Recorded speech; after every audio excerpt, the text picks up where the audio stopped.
QR codes here.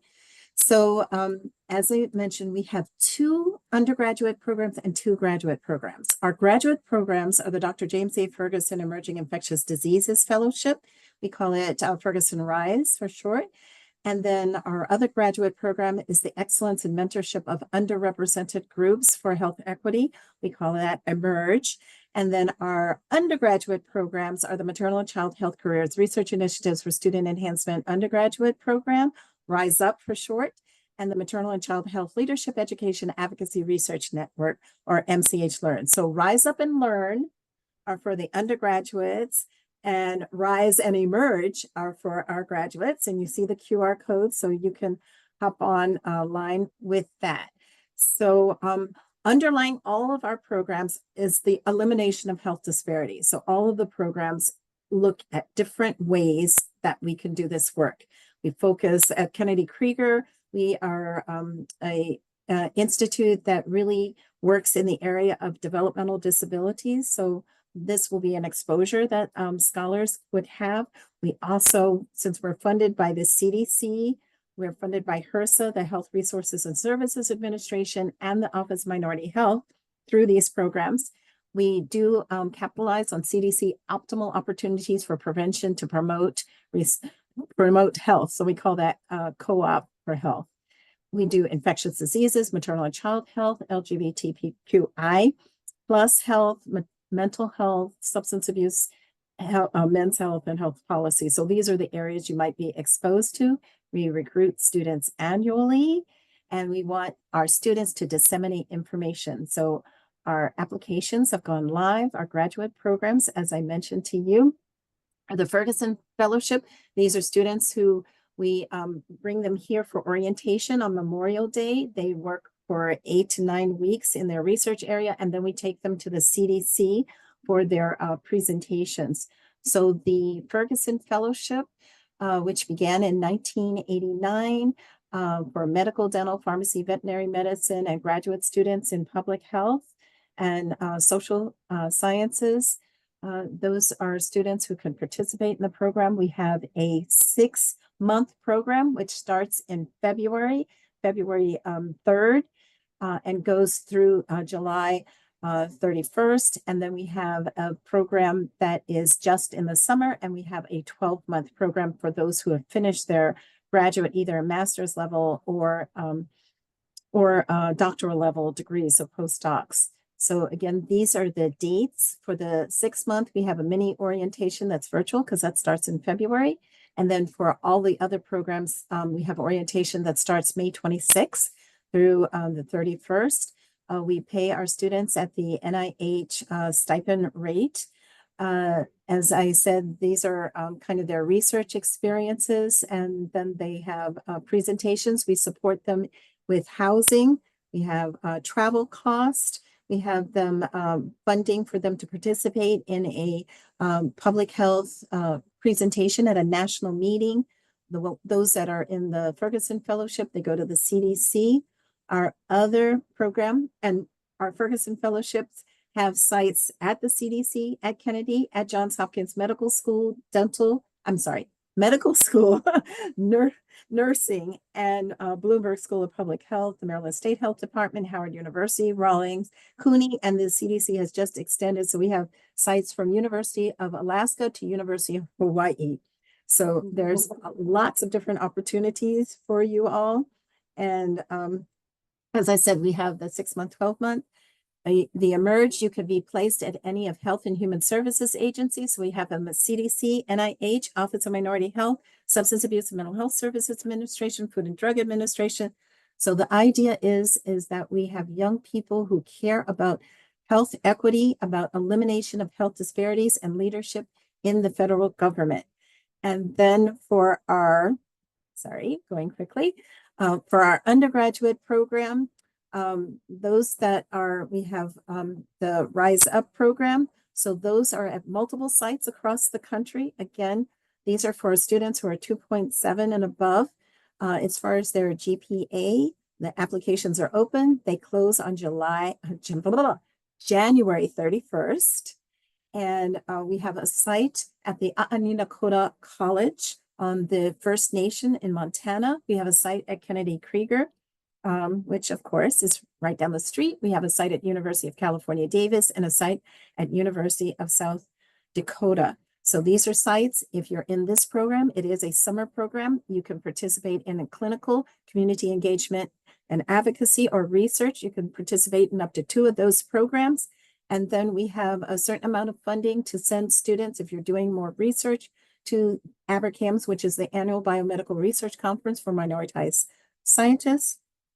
As I said, they're at these multiple sites. You're doing 4 days a week of your experience, and then 1 day a week, we didactically hook all of the students back together through Zoom, and we have a flipped classroom approach. So the students are doing leadership. This is for juniors, seniors, and within 12 months of their undergraduate degree. And then we have MCH Learn, which is our Maternal and Child Health Leadership Education Advocacy Research Network. These are for freshmen, sophomores, and emerging juniors. We don't have housing in this program, so it is for people who are in Baltimore City, who have housing in Baltimore City or the Baltimore City DMV type of area. Those are for 3.0 or greater. This is an in-depth public health research experience over the summer, but it is a year-long program, which you have other activities that you're involved with. And I don't want to take too much of other people's times, so I will stop right there. Thank you so, so much for sharing. Everything that you shared sounds super duper interesting, especially if you are interested in public health. So I hope everyone got some gems away from that. Next, if Higher Hopkins would like to share more about their program. All right. Hi, everybody. So I'm representing Higher Hopkins, and this year we partnered with JUMP specifically to build a program for those of you who are looking for paid clinical experiences in the healthcare setting. So we know that as students who are looking to get into healthcare professions, whether that's veterinary school or to become a doctor, we started to build a pilot that we want to work out with you. And we are working with different doctors and healthcare providers who are willing to host you. And we did some research. Some of you participated in this research, and we found out that you have about 4 to 5 hours a week. So we are negotiating with various healthcare providers, 5-hour shifts per week. And characteristics of a candidate would be, first and foremost, that you have around 5 hours a week to dedicate to a healthcare professional. Currently on our list, we have, and we're building the list now, but since this is a pilot, we're only going to take about 5 to 10 students for the pilot program. But we have an anesthesiologist, we have a radiation oncologist, and we have a home health care program. And we're adding more as we speak. Someone who's patient, can work with patients and is willing to learn in different environments and kind of work with and shadow a physician. The pay will be $15 an hour. And we actually have a form, which I will post in the chat, where you can submit your interest and let us know that, hey, you're interested. My team will be interviewing you, and then we'll be matchmaking you with one of the healthcare providers that we are working with. So for the pilot, let me see if I'm scrolling down, you can see this. So for this pilot, we'll take, again, I said between 5 and 10 students, and applications will open December 5th. But in the meantime, you can start getting your resume together. You can start, kind of thinking about what you want to show off on your resume, or at least structuring your resume. So you can start meeting with some of your advisors for that. And then jobs will post December 5th. We'll have 2 weeks for you to apply to us. Again, you'll apply to Higher Hopkins. And then once we match you with a clinical opportunity where you've agreed upon your schedule with that healthcare provider, then you'll probably have to go through some kind of clinical clearance. Sometimes healthcare providers ask for a background check. Sometimes they need you to do a tuberculosis test exam, things like that. So you'll do that, and we give you kind of the month of January to do your clinical clearance, and then the job begins in February. And then it'll conclude in May. And by the end of that, you'll have had about 50 to 70 hours of experience that's paid in a field that you might be curious about. So if you would like to participate, or if you're curious and you want to hear more information, I'm going to copy and paste the form in the chat, and we would love to hear from you. That sounds very impactful, and it's a pilot program, so I'm sure they're going to learn so much and have so much offered towards them.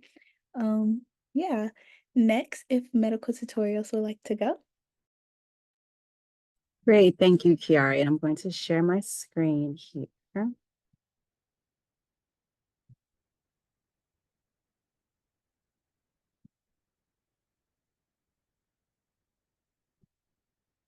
So what is medical tutorials? So what JUMP launched just last year, our first semester was spring 2024, we launched medical tutorials. It existed at Hopkins previously with the post-bac program, and we wanted to bring it to our students, our undergraduate members. And what we did was really outreach to faculty at the School of Medicine to ask them to really sign on to this program and participate by offering tutorial experiences for our students to do research. That was the initial goal for research. We've since broadened it to include research and shadowing, which we're super excited about. And really what it does is it pairs students with a faculty mentor. You coordinate your schedule and things like that with that faculty mentor, and you're doing research and or shadowing with that faculty mentor for one semester up to 1 year. And the goal is really to broaden your perspectives. We ask you on the application, what your interests are. Select your top 3 tutorials just because they are going to interview you.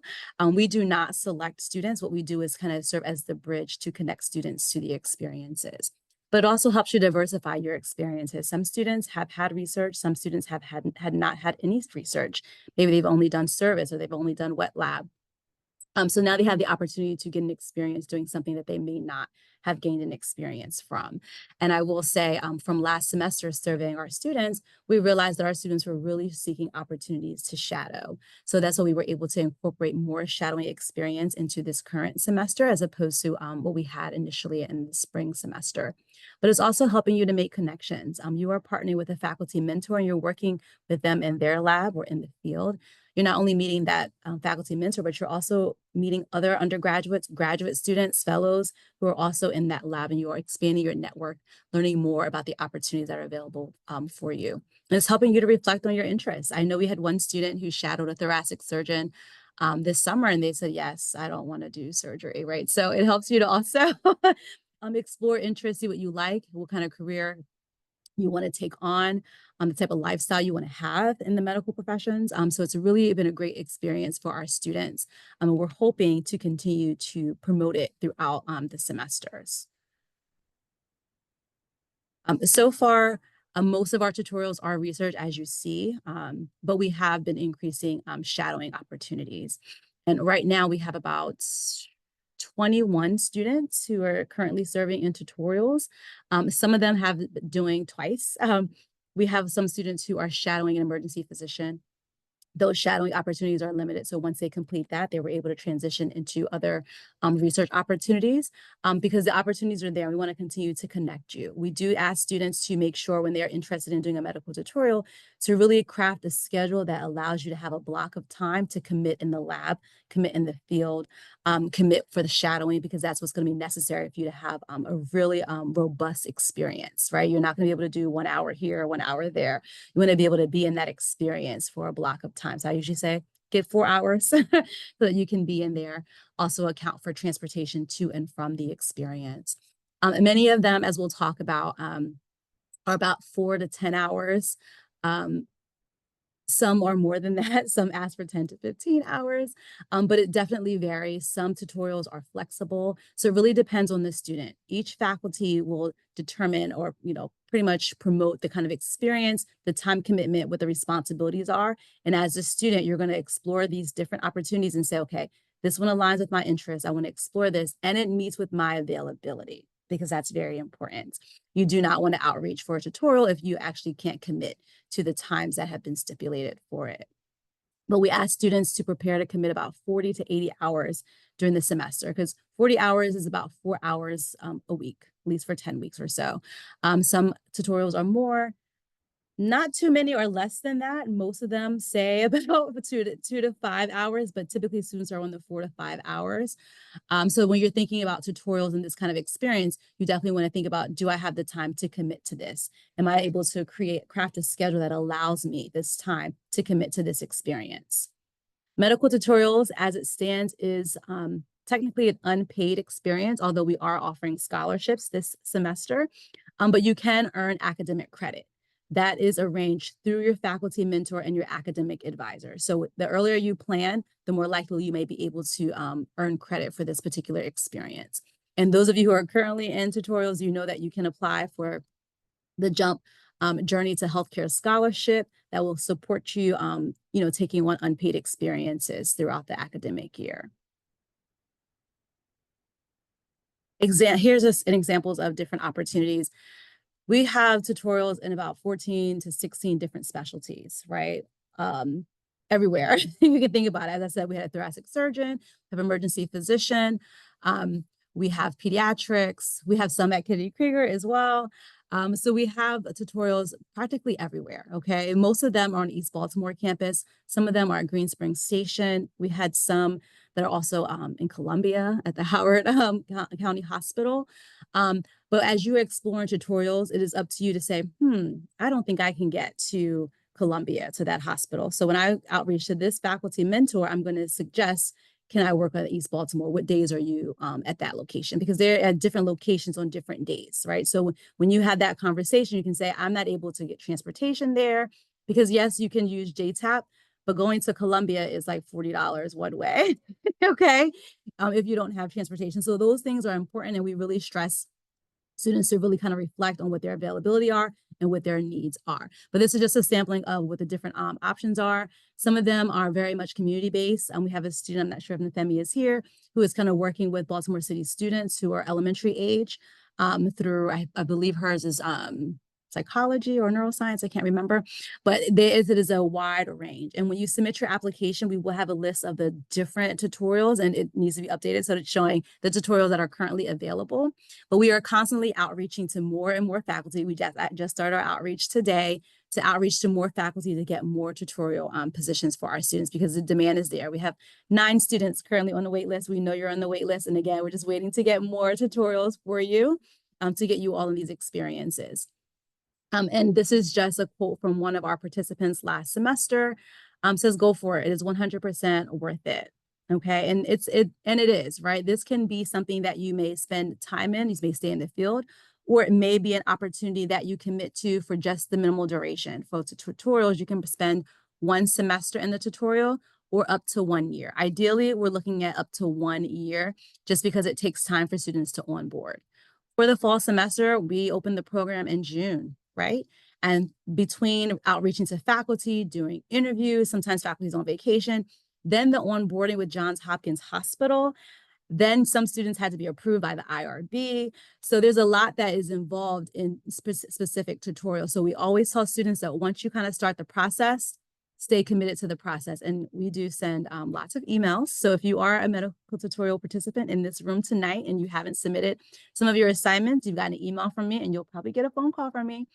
So you are submitting those assignments on Canvas, because it helps us to learn as much as we can about your experience, because it's helped us shape the program. It helps us connect with faculty, kind of say, how can we further support students? How can we further support the program? But it is a way for you to learn, connect, network, and develop. So what does the enrollment process look like? I think I'm still good on time, because you guys were fast before me. So I think I'm okay. I shortened the presentation because I didn't want to talk too much. But what does the enrollment process look like? So first, you're going to submit a participation request. This is always available. We decided this year that we weren't going to close it, because we really want to know in real time what the demand is from our students. So the application remains open for the academic year. And what we do when we receive those applications is we review your resume. We look at where your interests are, because we do have some students who have lots of experience with research, okay? So we really want medical tutorials to be designed for students that have limited to no research experience, okay? So students have an extensive background with research. We kind of ask, how is this going to fit into the big picture for you? Like, are you trying to add something else to the 5 things I see there already? So we do ask some clarifying questions just to make sure that medical tutorials is the right fit for you. And sometimes those students say, well, I'm actually only interested in shadowing. Great, we've got you. Let's buy you some shadowing, right? So it's important for us to kind of know those types of things from you, because we don't want a student who's had, 5 different research experiences, and some they're continuing to then try to add a 6th experience, unless they say, well, this is really where my interest is, right? So that might be a little bit different.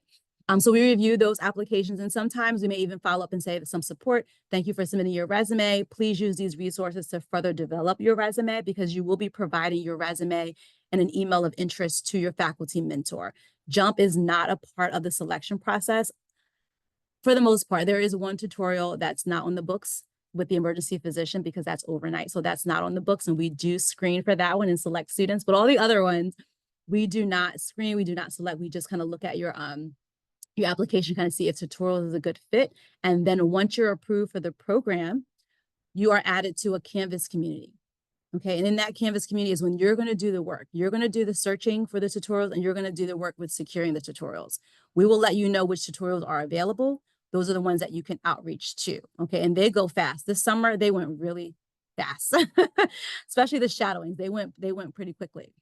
But they can be secured pretty quickly. But you are searching those tutorials that are available, and you're sending an email of interest, and then that faculty mentor will arrange an interview with you. Okay, and they're going to interview, and then they're going to select who they think is the best candidate for their experience. Okay, once you secure that experience, you do have to submit an assignment verification to us on Canvas, but then you move into the onboarding. Okay, the onboarding is done entirely with Johns Hopkins Hospital. We just kind of facilitate it. Once you're in there, you have to do all the onboarding requirements with the hospital. And that requires your consistent follow-up, checking your timeline to make sure you've completed all the items that have been listed on there. And sometimes some students have had some challenges with that. You can email me, and then I'll reach out to the volunteer office to make sure they kind of look at your application. But for the most part, the onus is on the student. You have accountability to make sure you are following through with the steps of the process to secure your tutorial. We do a lot of follow-up, and I mean a lot. We email frequently, right? Because we don't want you to get stuck within the process. Sometimes you have courses, things happen, you may get stuck. We want to make sure you continue moving forward, and if we can support you in doing that, we will. Once you've completed the volunteer requirements, which could be, again, for your onboarding with JHH, and also if you're a wet lab, it's a little bit different, then you are set to begin your tutorial. Once you begin your tutorial, there are some things that we do ask of you because it helps us with continuing to develop the program and ensure that while you are in this program that you are consistent and you are acting upon the code of conduct that we have you sign. All of those things are really important to us developing and maintaining these positive relationships. So once you're in our Canvas community, there's a couple of assignments. One is the code of conduct, right? There's a certain way that we are expecting you to behave in this experience. The assignment verification you're going to submit once you've secured your tutorial. You're just going to tell us when you're going to start, when you're going to end, the anticipated number of hours, things of that nature. And then reflective exercises. This is where we're kind of running into some bumps where students aren't submitting those. These experiences are important to you for your development, but it's also important to you to reflect on your why. Like, why are you pursuing this? Why is this important to you? So we're asking you to always reflect on these experiences. So you are going to have to submit those reflective exercise within the Canvas community. And I've already mentioned the program is 1 semester through 1 year.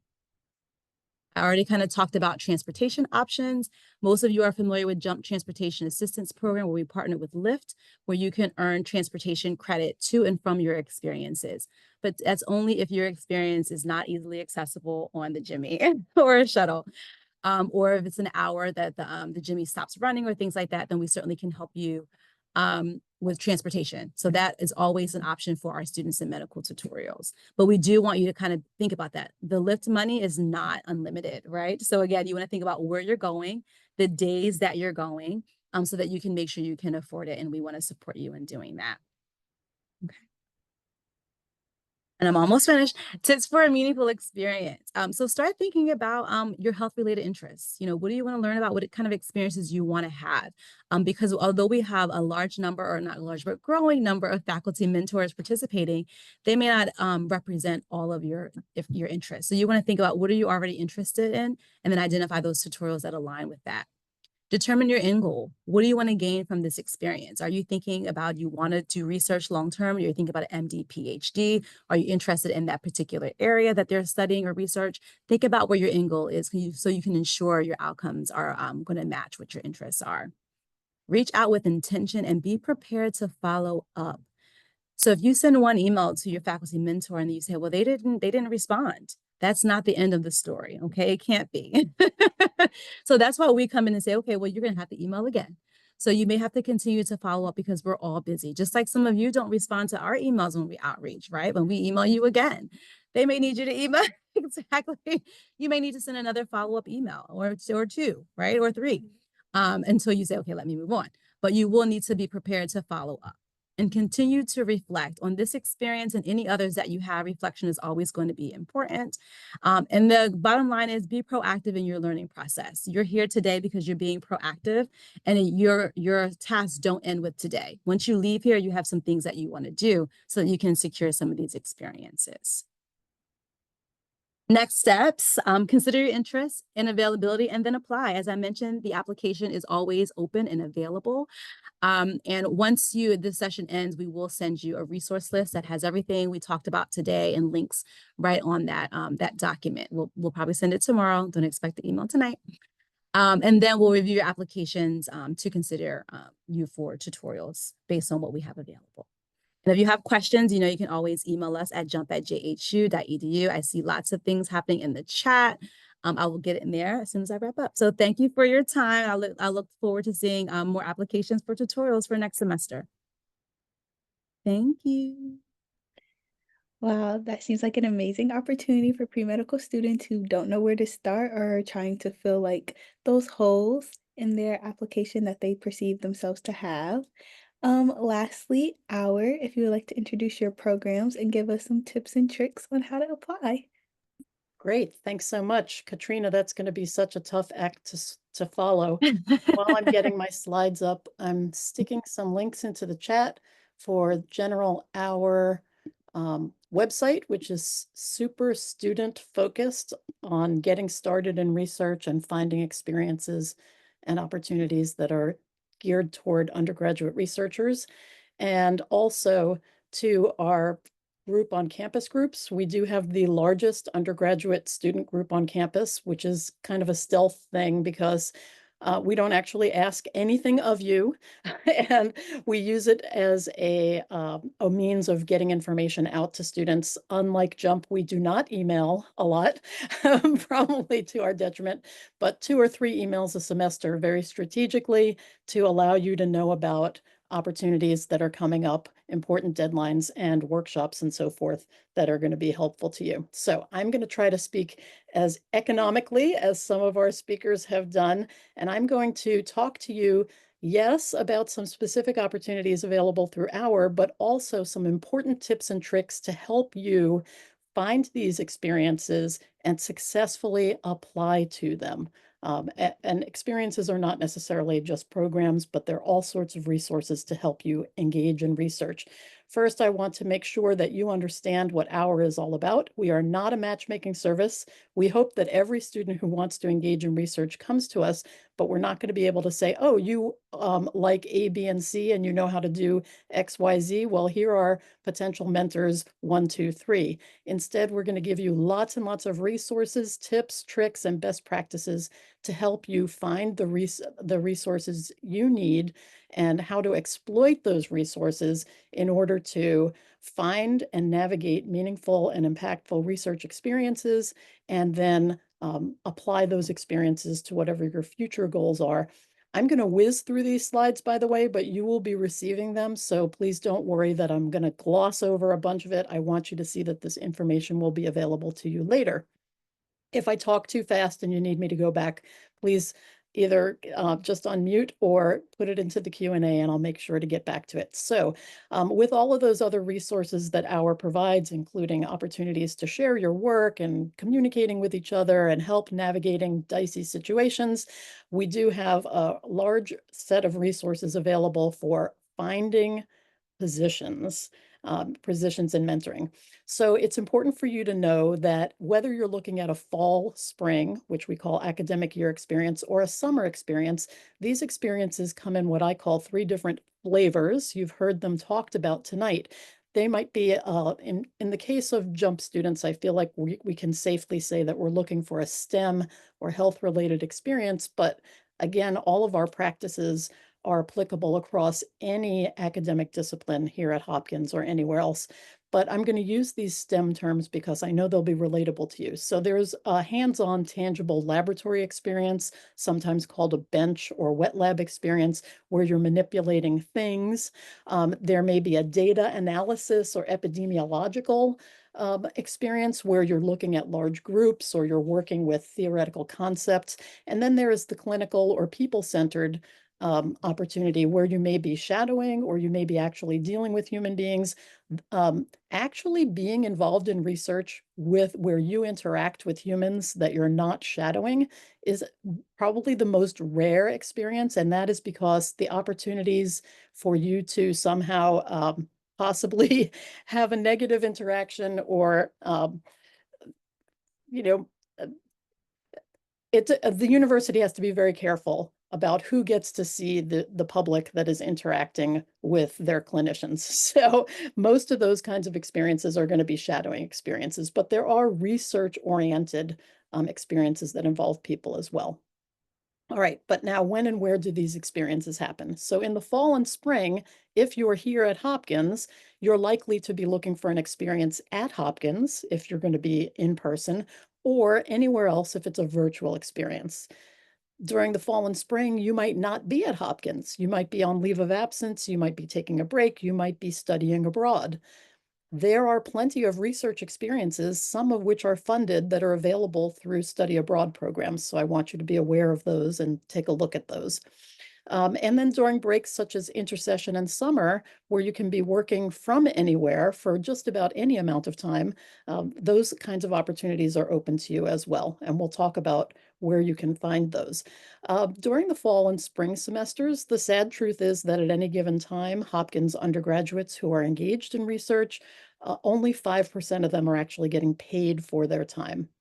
At the same time, about 10 to 15% are receiving academic credit. That's considered a form of compensation. But I know that tonight's talk was about getting paid, P-A-I-D, and that usually means money. So you do need to accept the reality that the culture around undergraduates engaging in research all over the place, not just at Hopkins, is that during the fall and spring, about 80% will be entirely uncompensated. So when are we talking about paid experiences? Primarily, we're talking about during the summer. More and more of those summer experiences that you've heard some of about today are formal internships or programs or employment opportunities which are paid. And some opportunities that might be available to you in the summer or year-round would be considered partially funded. In other words, oh, well, we'll pay for your travel, or we'll pay for your food, or you'll get a stipend. How you use it is up to you. It may not really be comparable to pay. And then a few of these opportunities, increasingly rare, do require you to support yourself. The reason this change is happening is because the university world and the research world is finally coming into alignment with the corporate world and the private sector in understanding that uncompensated experiences are inherently inequitable. That's why that first slide about what OUR is all about is ensuring that all students have an opportunity to engage in research if they want to.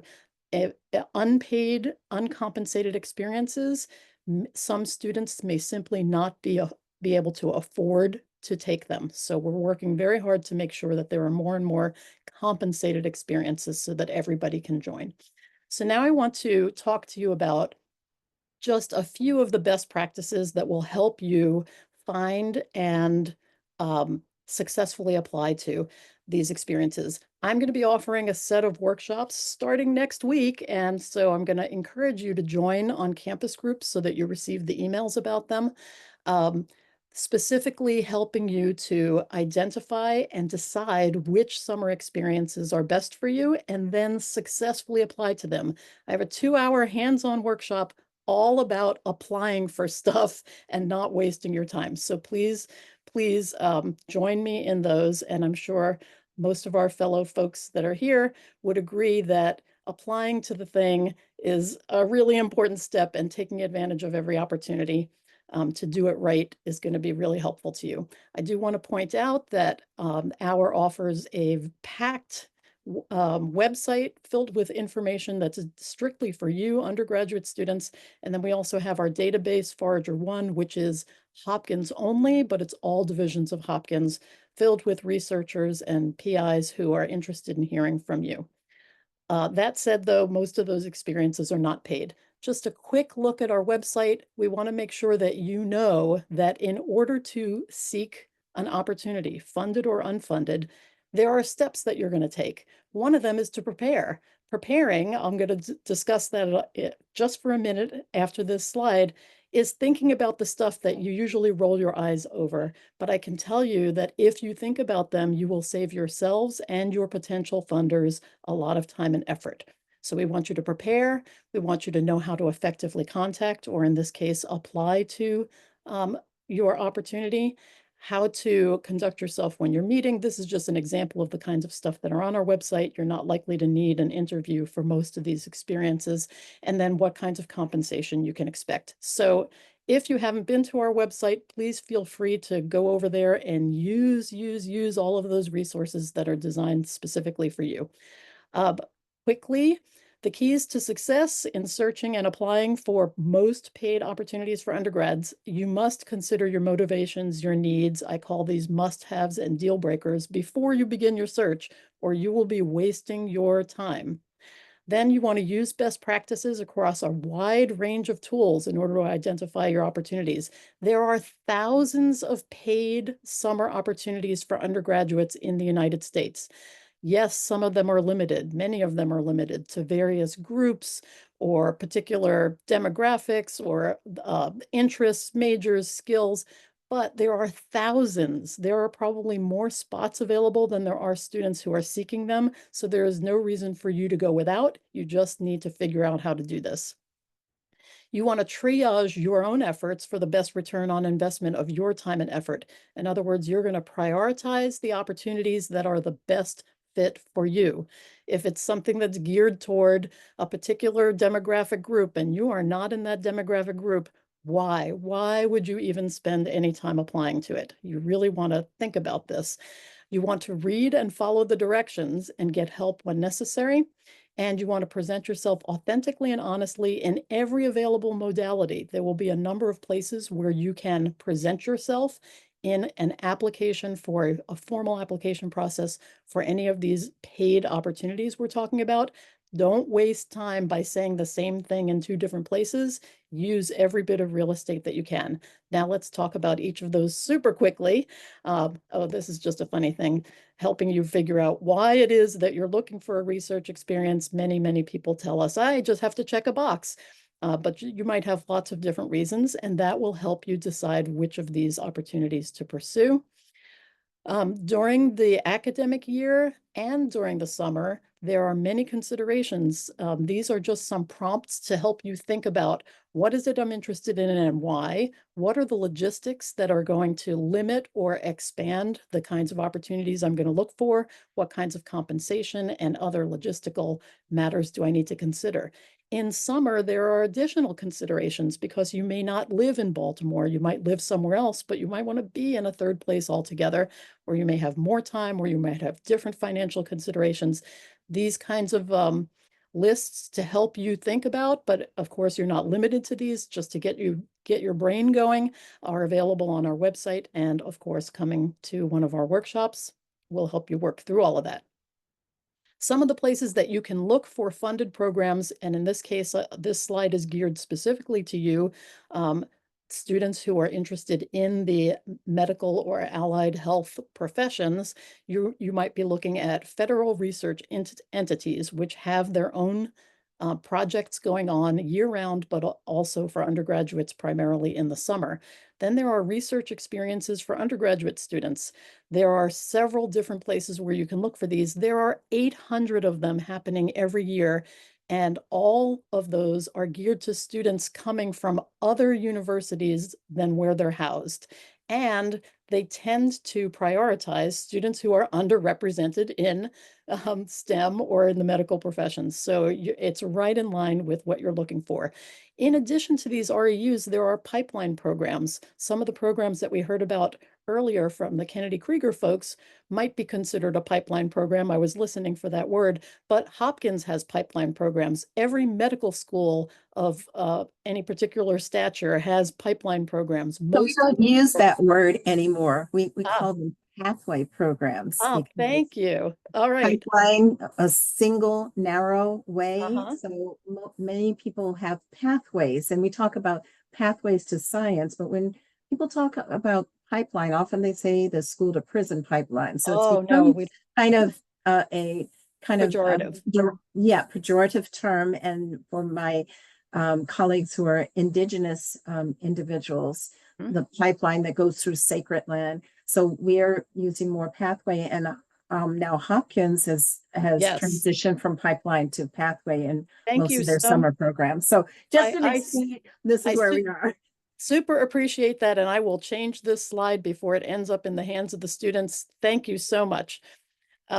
And then there are professional organizations as well. So if you're planning on being an endocrinologist or you're interested in thinking about being an endocrinologist, the National Endocrinology Association likely has some sort of summer opportunity or funding for your summer opportunity. So you want to be looking at those. Then, of course, there's private industry. Aaliyah from Higher Hopkins was primarily associates with private corporations, businesses, and tech ventures that are spin-offs from the kinds of organizations where this research is happening. Those are all legitimate places to do research. And in addition to the planned programs that I've just mentioned at universities, you're always welcome to contact any faculty or researcher at any university and just inquire. So are they likely to have funding? Not as much, but is it never? No, never say never. So those are some of the places you're going to want to look. Once you've sleuthed, you need to contact, or in this case, with summer programs, you're going to be applying.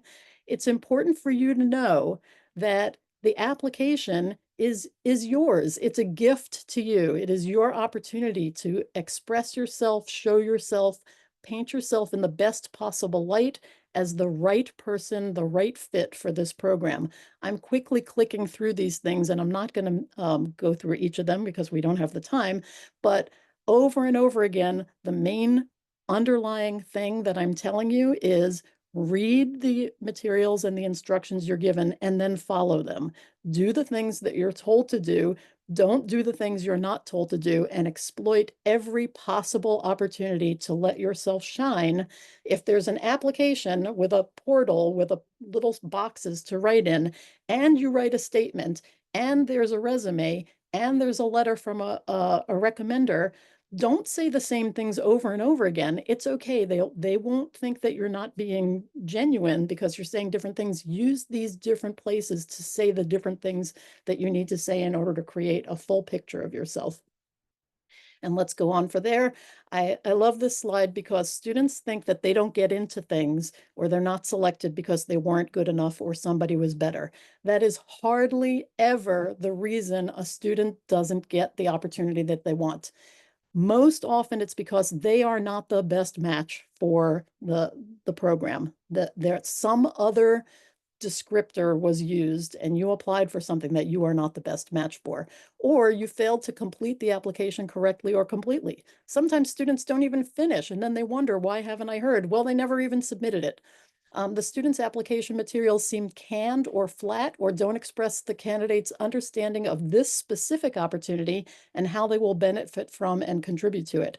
Everything you write, every way you present yourself needs to sing out loud that you are a great candidate and that you will reflect well upon the program and take advantage of everything they're offering. The writer of the student's letter of recommendation did not make a compelling case for the candidate being a good fit. Don't get letters from people who are not really ready to say great things about you. That means you need to be nurturing these relationships now. The student's personal statement merely reiterated their resume or other application materials. What a waste. Oh, I hate that. It makes me so sad. Students did something they were instructed not to, or failed to do something that was suggested that would enhance their chances. Happens so often. It says on the guidelines, if you have a question, email so-and-so. And what do? They look up the PI and email that person. You know where your application ends up? In the goodbye pile. Swipe left, goodbye. Student waited until the final deadline on a program with a rolling review, so less competitive slots were filled. If you really love this program and you think you're a good candidate, you're better off doing a quick application and getting it in early than waiting and belaboring, and then all the slots are gone. Okay, so these are just some super quick tips for you. I want you to know about some of the programs that our sponsors. In the summer, we have Summer Pura and we have the BDP program. Those are the only two that are on this page that are actually active in the summer. For BDP, it is a position with a Bloomberg Distinguished Professor. It comes with a $6,000 award that allows you to pay your expenses, but frankly, you can do whatever you want with it. Most people use it to pay rent and etc. The Summer Pura Award also is a $6,000 award, but it's intended for you to be doing independent but mentored research. Usually students are not ready to do independent research until they've had a few mentored experiences, and then they launch off from there, but occasionally students come to us ready. You can find these on our website, complete with lots of information and FAQs and so forth. These opportunities, like most summer opportunities, open November 1st. BDP is opening on the 15th. And then they close, in our case, on February 1st. This is shocking to many students who are seeking a first summer experience. It seems really early to them, but if you think from the point of view of the people running the program, that's the time that they need in order to get everybody reviewed and selected and get them on their way to enjoying their summer experience. So just be prepared for that. These are some examples of the resources that we point you to on our website that you can use to find these kinds of experiences or other support for your research, whether it's happening during the school year or in the summer. And I always like to promote our peer offices. I'm not going to belabor all of these because they'll be on the sheet for you. It is important for you to know that you can come anytime to talk to somebody at it'll almost 95% of the time be me. I have office hours every day from 3 to 4 p.m. It's virtual over Zoom. You can schedule a one-on-one appointment if that doesn't work. You can email us, hour@jhu.edu. You can join us on campus groups. I hope you've already done that, and connect with us on social media. And finally, I want to encourage you one more time, join us on campus groups so that you will hear these useful deadlines and tips and workshops and so forth. And anytime you like, visit us in the Imagine Center, and the bolded item there is free coffee. That's what I got, folks. That was amazing and super duper informative. Thank you so much. Before we go to Q&A, I would like to have Bethel, a student, introduce herself and talk a little bit about how she secured her research. Hi, all. I hope you can hear me. My name is Bethel. I'm a senior at Hopkins studying public health and natural sciences. Thank you so much to JEMP for having me. JEMP has been a really amazing part of my Hopkins experience, so I'm really glad to be here and share my experience with you all. So I am a recipient of the Summer Pura. Actually, Deborah was my professor for the summer Pura summer class. And this summer I did independent research with my mentor, Dr. Thorpe. And a little bit on how I found this experience was last summer I was part of the Diversity Summer Internship Program at the School of Public Health. I knew I wanted to get some type of research experience, but I also knew that I wanted to do it in public health because it's something that I'm really interested in. And so DSIP paired me with a mentor, and I did my summer research with them.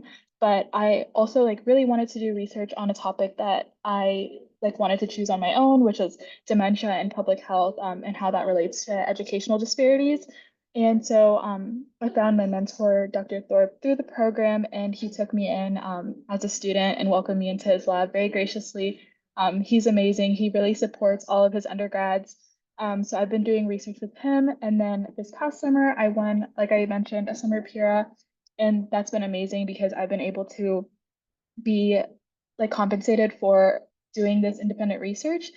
And then also I wanted to mention that because I won the Summer Pura and was able to do the research over the summer, this fall I'll be able to attend ABRCAMS, which is similar or is the same conference that Dr. Belcher was mentioning. And it's a national conference for minority students, and it's going to be in Pittsburgh this year, where a bunch of students just go and present their research, either poster or oral. I'm doing a poster this year, and yeah, that's a little bit about how I got my research and what my research is. And I'm also very happy to like answer any type of questions that anybody has. I know that like finding research is really difficult sometimes and it like seems very daunting, but trust me, like it's bound to happen and I'm happy to help and answer any questions. That was so amazing. Thank you so much, Bethel, for sharing. And now I want to open up the floor to the students to ask questions. You can ask questions in general, or you can ask questions for specific panelists that talked about specific programs or talk to Bethel about her experience securing research as an undergraduate here at Hopkins as well. And I guess while we wait for students to ask question, I can kind of get us started. And this is a question for anyone who would like to answer. But I wanted to ask if you guys can share some success stories about students that have participated in your programs, or what qualities for the pilot program and actions have helped them succeed, or do you think will help students succeed in your specific programs? I would love to go. Start. Go ahead, Miss I would, Deborah, and then we're I gonna would go love to to. Dr. Butcher. I would love to go first because I think again, examples, universal examples are important. I also want to note that if anybody has a question that they want to ask, but they don't feel confident doing it in the chat or out loud, you can send it anonymously to Kiari. Am I pronouncing your name correctly? Yeah, it's Kiari. Kiari, thank you. Or any of us panelists. And what we'll do is we'll anonymize it, ask it out loud so that everybody will understand it and can answer it. I love that about Zoom because I can get students to ask questions. Normally in a room, they would not raise their hand. But I can tell you that the students that I have seen successfully find opportunities, whether it's a prestigious award like Pura or a competitive opportunity like an REU or a placement at a corporate internship, tenacity is one crucial aspect. It's not going to happen the first time necessarily. Doors aren't going to magically open. You're going to have to do work. You have to have discipline. You need to plan it, and you need to have reasonable expectations about what the process involves and how you're going to chunk the tasks in order to get through the project. Most of you are actually really good at this. That's how you ended up here at Hopkins, but somehow it seems like that thinking goes out the window when you're looking at this aspect of your life, like it's going to be different. But the reality is it's like any other obstacle that you've faced and successfully overcome. You've learned as much as you can about the process so that you're prepared, and then you just set about doing the things and checking off your list. Get advice from people who have been there before, like Bethel, who's such a great example, and seek help. It's there, and understand that these opportunities are here for you. Nobody's trying to keep you from them. They want you to apply. You are the future in these research areas, and they are excited to hear from you. Thank you for that response. Dr. Butcher, would you like to follow up on that?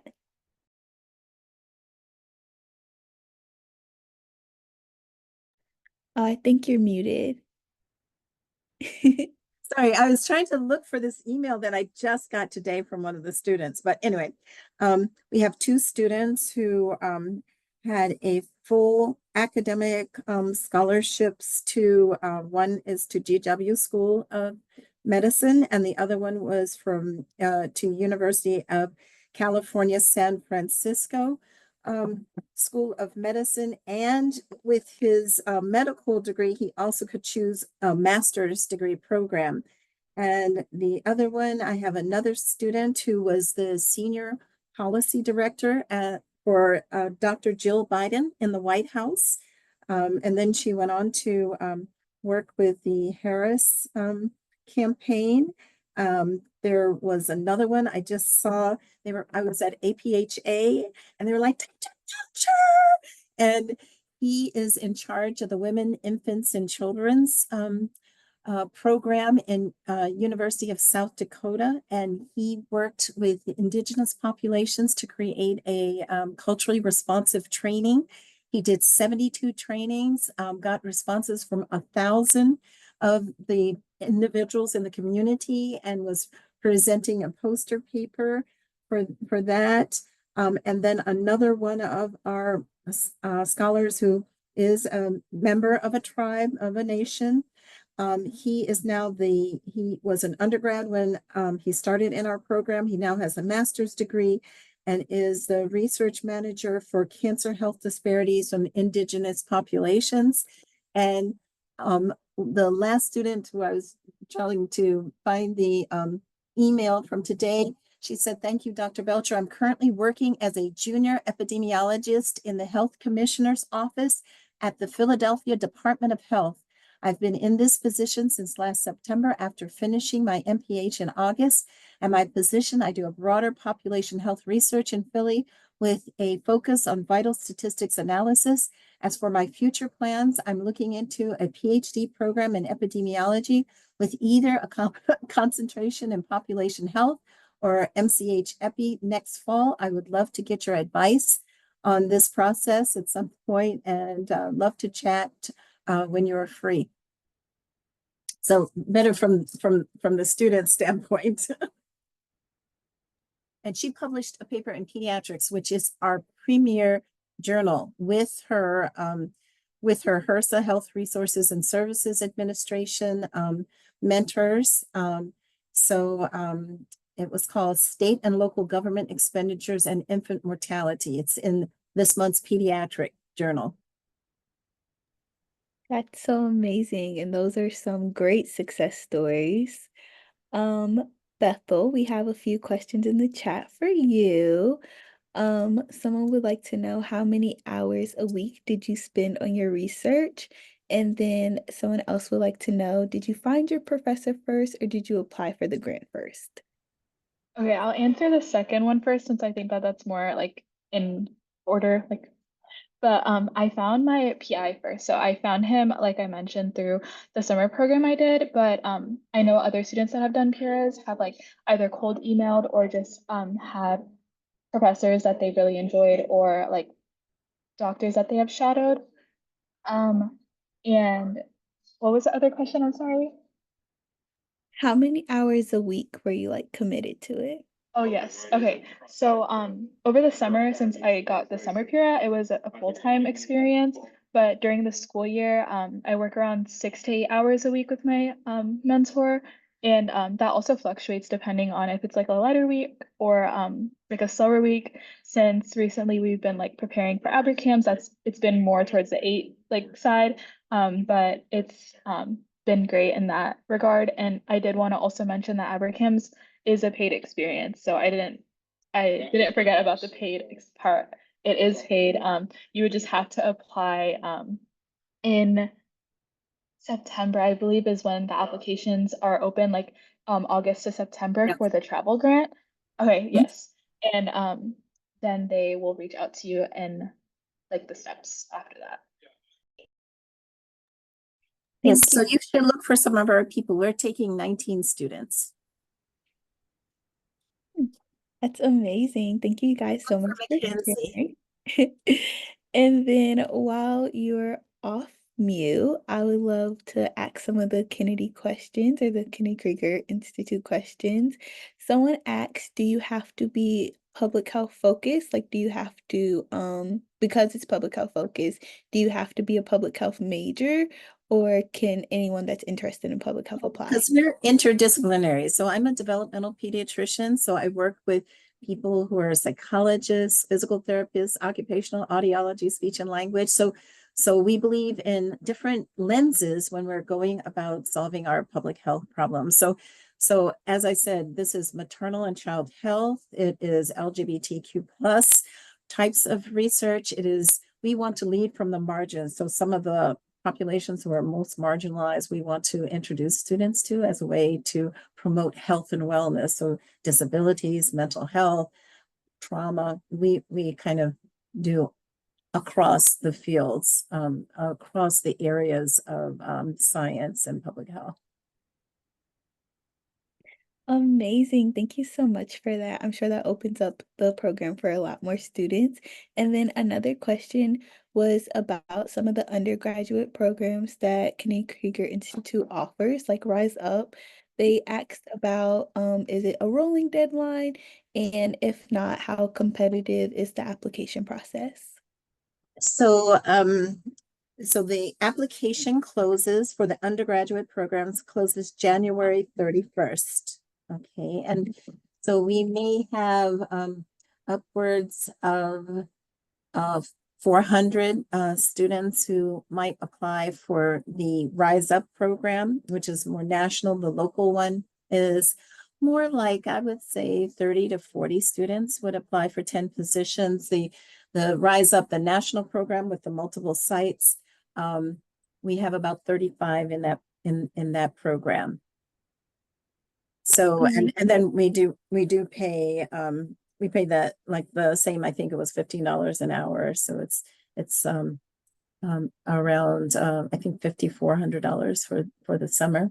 And it's a little more for the learn rate because you're doing activities across the academic year. And I think I saw something in the chat. Was there something in the chat for the graduate program?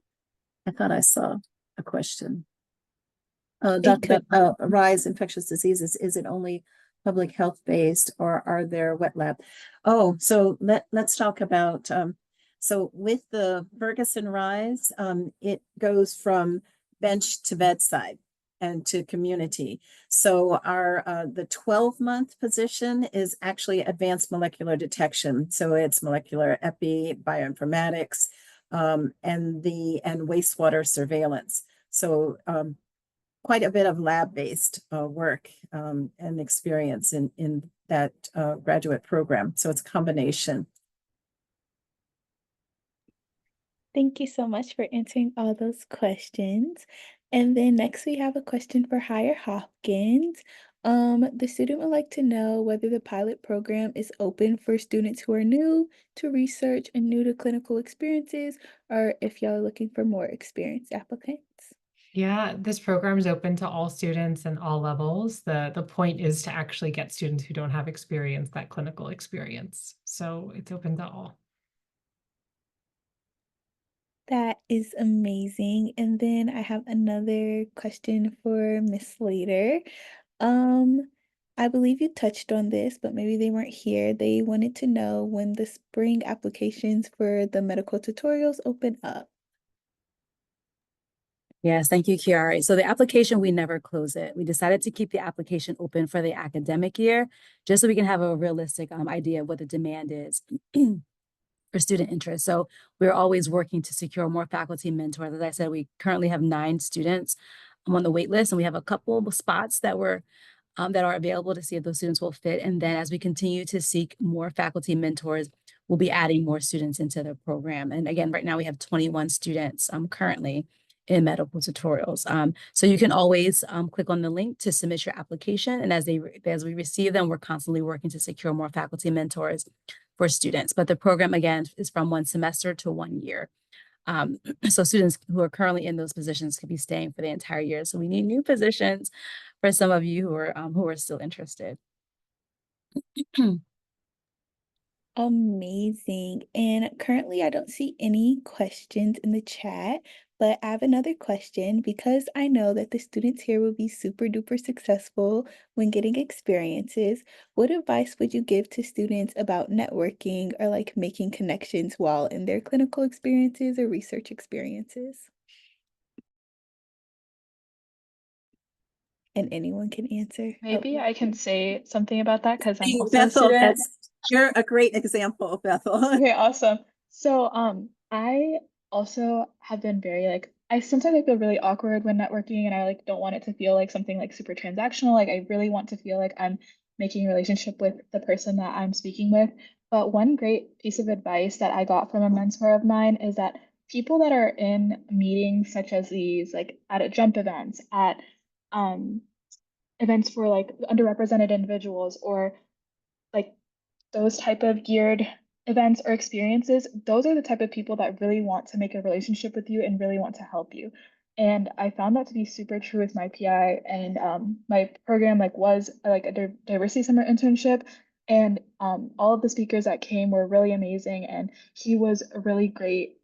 Like, I feel like he's more of like, I can really say he is a mentor instead of just a PI, if that makes sense. Like, we really have a great relationship. He's he supports me in my endeavors, and I have felt like very supported by my mentors that have like wanted to show up to events like these. So if you know a professional that you are inspired by is showing up to jump events or is showing up to events where it's geared toward underrepresented students, those are the people that really want to support you. So I definitely recommend reaching out to them. And even if I can't remember who said it, but like follow up with them and like be persistent, because that's how you can like create these relationships that they know like you really want to speak with them and you really want to work with them.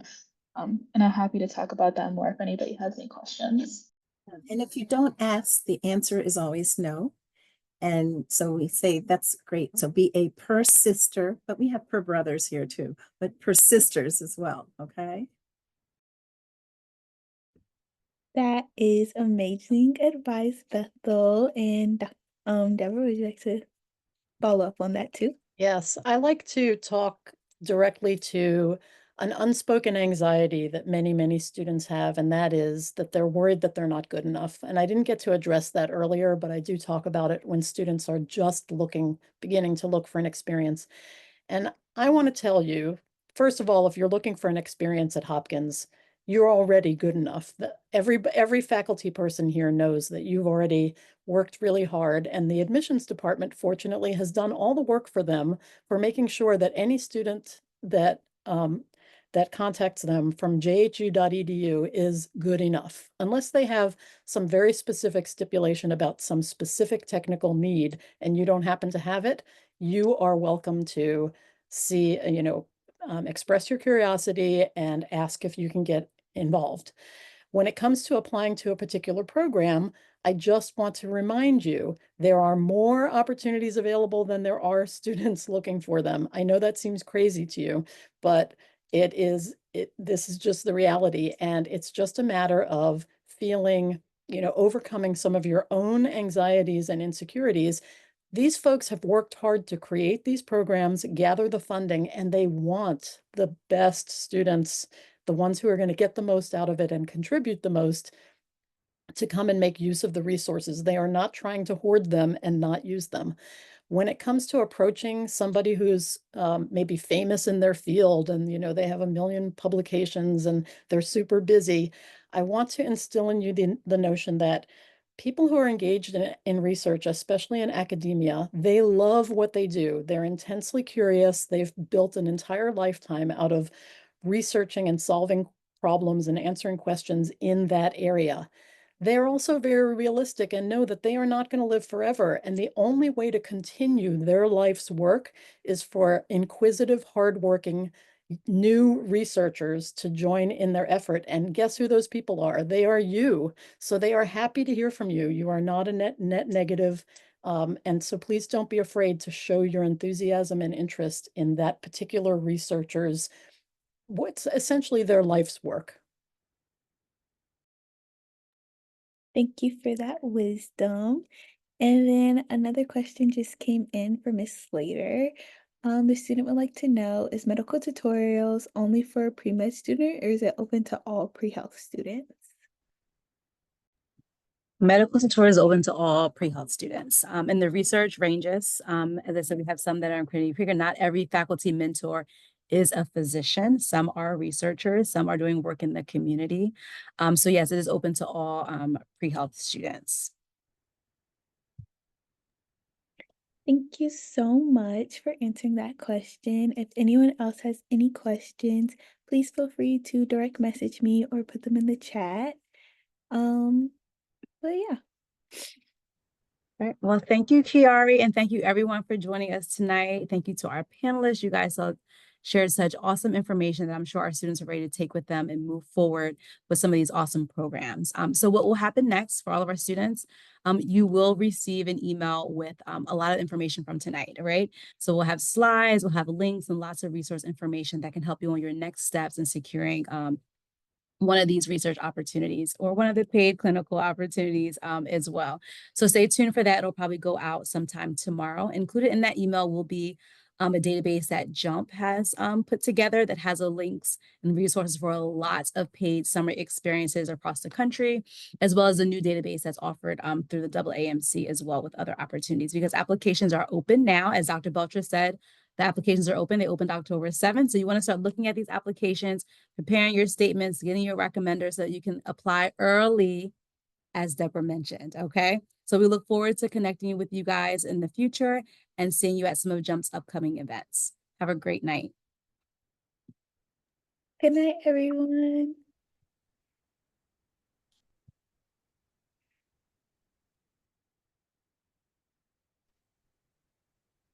Have a good one. Bye. Thank you so much, everyone. Thank you. Bye, Deborah. Thanks. Deborah, fantastic presentation.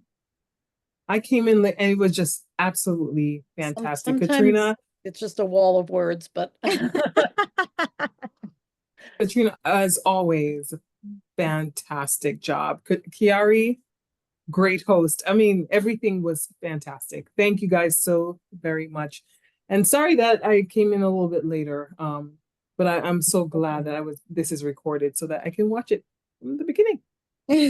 Great. All right, have a Have a great good- night, everyone. Thank you. good Have a night. good night. Thanks for having us. Bye. Bye.